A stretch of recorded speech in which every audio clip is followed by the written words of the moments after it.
simulation RevSim de notre hôtel Blue Kettle. Dans un premier temps, nous observerons la performance de notre hôtel sur les 12 derniers mois, ensuite nous l'analyserons et enfin nous proposerons des solutions et des recommandations qui permettront de meilleurs résultats à l'avenir. Mais tout de suite, laissez-nous vous faire une brève présentation de notre hôtel. Le Blue Kettle est un hôtel full service 3-4 étoiles situé en centre-ville et bord de mer. C'est un hôtel de 250 chambres, dont 200 standards et 50 premium qui visent une clientèle leisure. L'hôtel a également un restaurant de 125 sièges rattaché à un bar-lounge de 50 places. Nous disposons aussi d'un room service, d'un parking, d'un service de nettoyage ainsi que d'un service téléphonique international. De plus, l'hôtel possède 2000 m² de salle de conférence convertible en salle d'événement pour accueillir jusqu'à 200 personnes. Et enfin, une piscine. Concernant le marché, il est composé de 12 concurrents directs qui offrent les mêmes services, équipements et installations que le Blue Kettle. En ce qui concerne les indicateurs de marché de l'année dernière, l'ARI est supérieur à 1 alors que MPI et RGI sont inférieurs à 1 et donc au marché. De ce fait, nous avons choisi une stratégie de tarification sur round. Autrement dit, nous avons positionné nos standards comme étant les moins chers du marché et les premiums à un prix supérieur à celui du marché.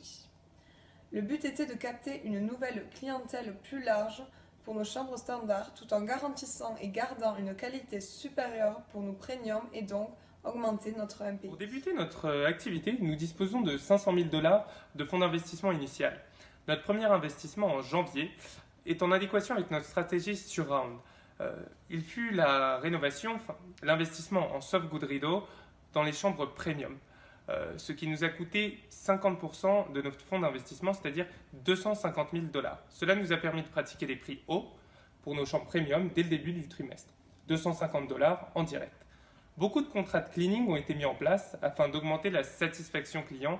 De plus, les investissements en soft good rideau ont été mis en place dès le mois de janvier afin de pouvoir faire profiter nos clients de meilleures infrastructures le plus rapidement possible. Le premier trimestre fut donc très dépensier en refurbishment et facilities puisque nous avons dépensé 470 000 $ d'investissement. À la fin du premier trimestre, nous avions obtenu en taux de réputation 62,8%. Nous attendons donc de voir les résultats du second trimestre avant de proposer une nouvelle action. En effet, des services comme les soft good rideaux en rapport avec les chambres premium sont des services longs à mettre en place. Nous aurons donc davantage de données au second semestre. Pour le dernier mois du trimestre, nous n'avons pas fait d'investissement car nous avions déjà dépensé plus de 75% de notre fonds d'investissement initial et les rénovations de nos chambres premium n'étaient pas encore finies. En ce qui concerne l'advertisement, on a réparti les investissements de la manière suivante. On a donné priorité dans un premier temps aux canaux directs voulant privilégier l'interaction client. On a continué par les OTA, suivi par les wholesale et finalement par les GDS. Cette hiérarchie a été mise en place pour suivre la direction des décisions stratégiques par rapport aux ventes dans chaque canal de distribution, que mon collègue Mathieu vous expliquera plus tard. Dans chacun des différents canaux de distribution, la clientèle ciblée était les transientes suivies des groupes. Et enfin, pendant le premier trimestre de l'année, l'investissement en advertisement était assez bas et montait jusqu'à 15 000 $. Après des feedbacks pauvres par rapport à nos promotions, on a décidé de doubler l'investissement jusqu'à la fin du premier trimestre. L'investissement monte à ce moment-là jusqu'à 32 000 $. En ce qui concerne le marketing, nous avons par défaut mis en place tous les services possibles. Nous n'avons changé durant les 12 mois du cycle étudié, ce qui nous revenait à un montant de 12 700 $ par mois. Cela comprenait des programmes de fidélité, les services de l'hôtel en ligne, etc. En ce qui concerne les services, on a investi pendant les 2 premiers mois dans les services essentiels comme le room internet, minibar F&B, foreign exchange, express check-in, check-out et autres. Nous n'avons pas fait d'autres investissements durant les mois restants en cherchant de minimiser les dépenses au maximum. Concernant les variations des prix pour le premier trimestre, nous avons pris 3 décisions principales. Pour les premiums, nous sommes restés au-dessus du marché en augmentant légèrement leurs prix au cours du trimestre. Pour les chambres standards, nous sommes restés l'hôtel avec les prix les plus compétitifs. Enfin, nous avons légèrement augmenté les prix de nos groupes pour maximiser notre ARI qui était relativement bas. Nous nous sommes permis cette augmentation au vu de nos parts de marché élevées. Concernant notre différenciation tarifaire entre le week-end et la semaine, nous avons décidé de pratiquer des prix plus hauts durant le week-end. Les 2 premiers mois, sauf pour les groupes, pour maximiser l'occupation de notre hôtel. Après analyse de nos taux d'occupation, nous avons remarqué que celui des chambres premium était trop bas le week-end. C'est pourquoi nous avons inversé les tarifs. Nous avons constaté que nous ne suivions pas la tendance du marché. En effet, nos concurrents avaient inversé les prix week-end-semaine dès le début du mois de février.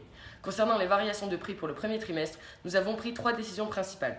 Pour les premiums, nous sommes restés au-dessus du marché en augmentant légèrement le prix au cours du semestre.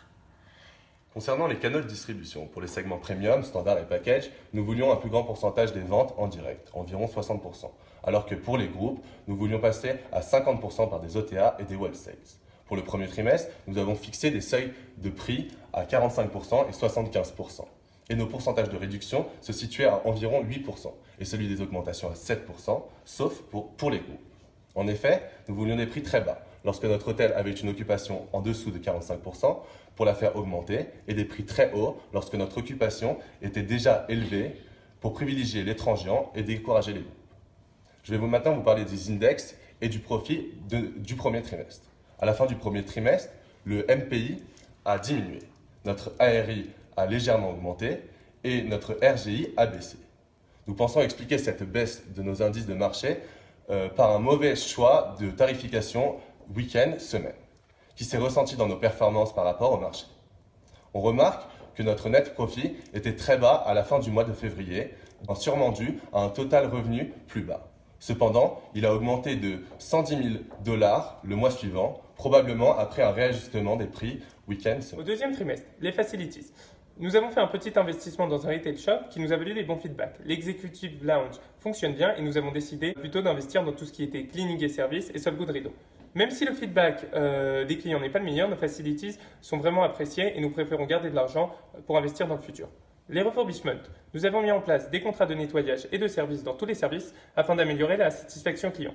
De plus, le rapport de réputation management nous indiquait des taux de satisfaction client et notamment en dessous de la moyenne. L'investissement en environnemental programme dans les sables de rideau était recherché puisque le rapport de réputation management nous indiquait un pourcentage en dessous des 50%. L'investissement total était donc de 161 000 $ au deuxième trimestre, toujours dans l'optique de mettre en place de plus en plus de services et d'améliorer la qualité tôt dans l'année afin de percevoir une satisfaction client croissante le plus rapidement possible. Le réputation management était passé de 62,8% à 75,3%. L'investissement en advertisement pendant le deuxième trimestre reste le même et monte jusqu'à 32 000 $ jusqu'à la fin au mois d'août. À ce moment-là, pour faire face à la demande de la haute saison, on décide de monter l'investissement jusqu'à 42 500 $. En ce qui concerne les changements de prix que nous avons effectués durant le second trimestre, nous avons benchmarké notre concurrence en augmentant les prix de nos chambres premium de 160 à 185 pour la semaine. Pour le week-end, nous avons baissé nos prix de 280 à 265. En effet, nous pratiquions des prix bien au-dessus de ceux du marché, avec une moyenne de l'industrie de 233. Nous gardons la même stratégie pour le deuxième trimestre en restant les plus bas du marché pour le segment standard. Concernant les groupes, pour la semaine, nous avons choisi de pratiquer des prix qui se situent juste en dessous de la concurrence pour les larges et juste au-dessus pour les small. Cette stratégie colle avec notre choix de tarification. Cependant, elle n'a pas fonctionné car elle n'était pas assez significative.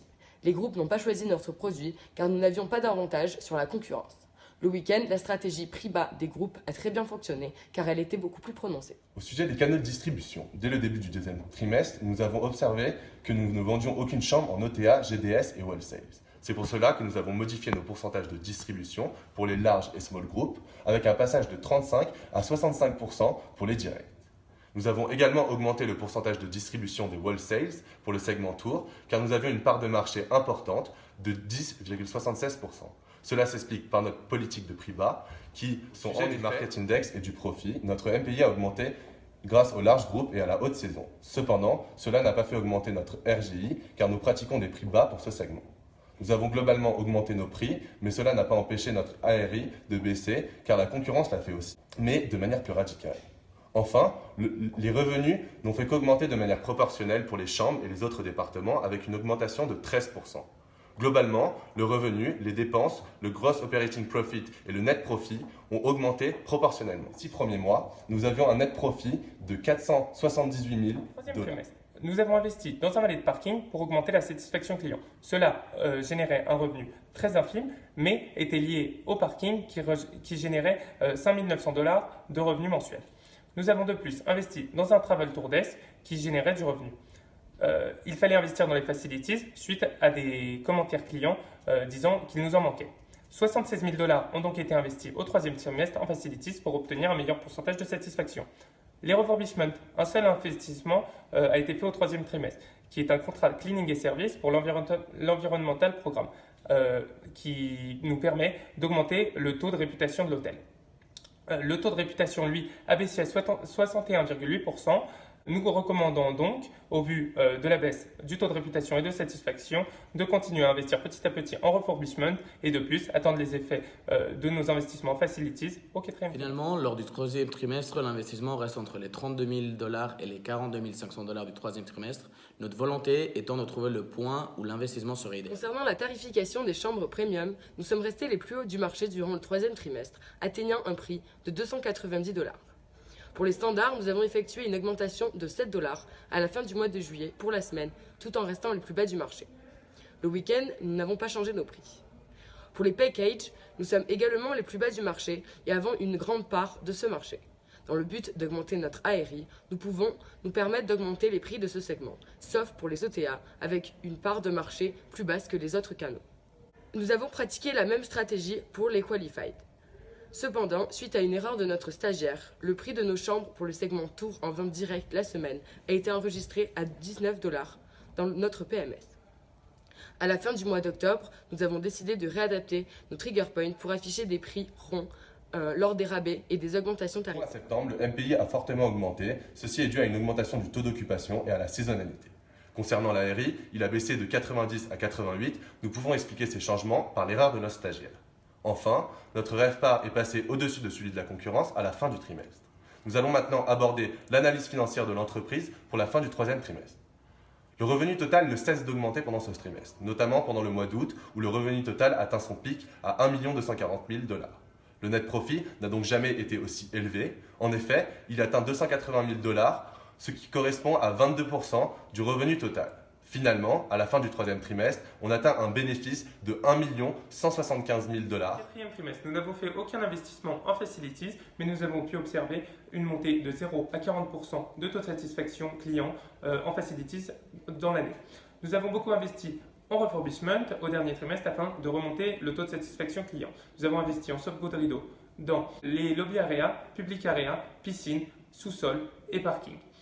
Un investissement un peu plus conséquent en soft good rideau ou en refurbishment aurait été intéressant afin de remonter le taux de réputation et le taux de satisfaction client qui était en baisse par rapport à l'année. Après l'analyse de nos données historiques, nous avons baissé le prix de nos chambres premium car nous entamions le début de la basse saison, tout en continuant à pratiquer les prix les plus hauts du marché, que ce soit le week-end ou la semaine.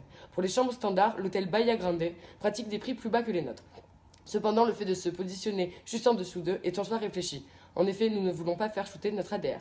Ayant repéré une baisse des ventes pour les larges groupes la semaine, nous avons décidé de modifier nos trigger points en augmentant le rabais. Cette fin d'année, nous avons réussi à augmenter tous nos index de marché. Notre RevPAR passe au-dessus du marché au début du dernier trimestre et nous sommes parvenus à maintenir un taux d'occupation élevé.